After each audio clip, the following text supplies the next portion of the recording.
I want to share with you a plan to fix one of the biggest planetary market failures of our lifetime. It's been nearly 150 years since Thomas Edison invented the incandescent light bulb, ushering in the age of electricity. So how can it be that 700 million people on this planet still lack access to electricity? When the sun goes down, they depend on dirty, expensive, sometimes dangerous fuels for light. And these are some of the most overlooked. But we can solve this problem if we have the moral imagination to do two things. First, we have to rethink how we approach risk.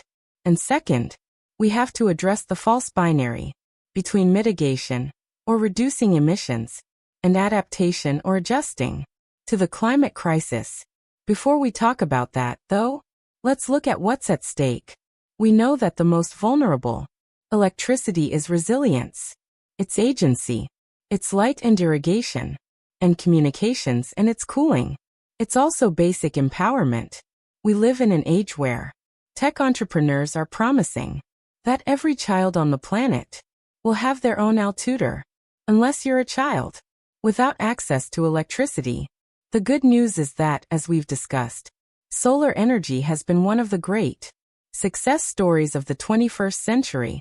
When my organization, Acumen, 1.5 billion people on the planet, had no access to electricity, today that number has been cut in half.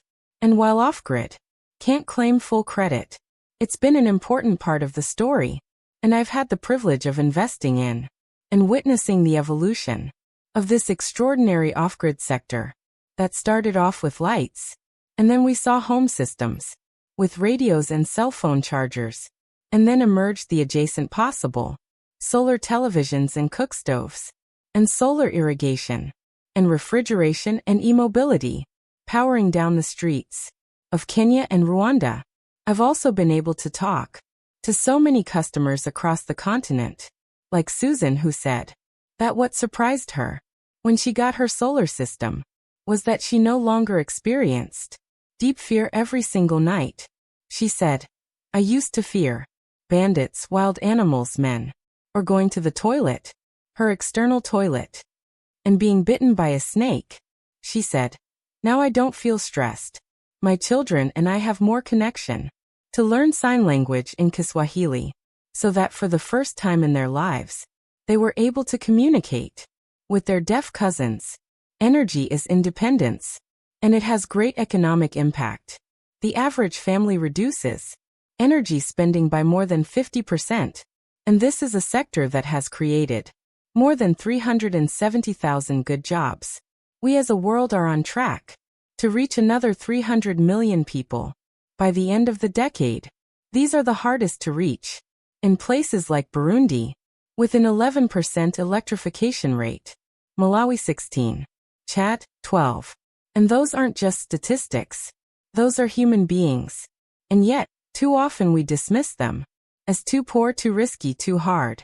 This is about our shared human dignity. If we believe that all human beings deserve dignity, and we understand that the impact of climate will disproportionately impact the most vulnerable amongst us, then these are precisely the people on whom we need to focus. Because electricity isn't just about light. It's about communication during floods, irrigation during droughts. It's about cooling medicines during heat waves and pandemics. It's about hospitals and schools, businesses, so that isolated communities, already fragile, can build resilience in an increasingly volatile climate. Adaptation matters, but this story has equal urgency for mitigation. Now today, the continent only contributes 3.5% of total global emissions, and the average American consumes about 1/15 the energy of an American. But those are the wrong numbers to pay attention to.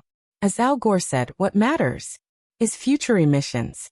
The continent's population is expected to grow from 1.5 to 2.5 billion people by 2050. And so the question is, what kind of energy will fuel it? Of the solar energy ladder, that's good news for the planet and for its people.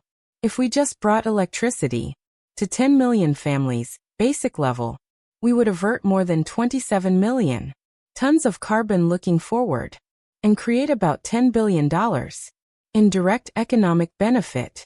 Multiply that, and you get transformation. But how do we do it? The companies are here, but the capital is not. And one thing for certain is that money cannot be the constraint, because last year the world allocated $2 trillion to transitioning industry from fossil fuels to cleaner energy, but less than 800 million went to off-grid solar. That's less than 0.1%, because climate finance isn't scarce. It's scared, and maybe at first glance, you can understand it. Customers make a few dollars a day. Macroeconomic headwinds, like inflation, depreciation, have pummeled markets. Inequality, lack of jobs,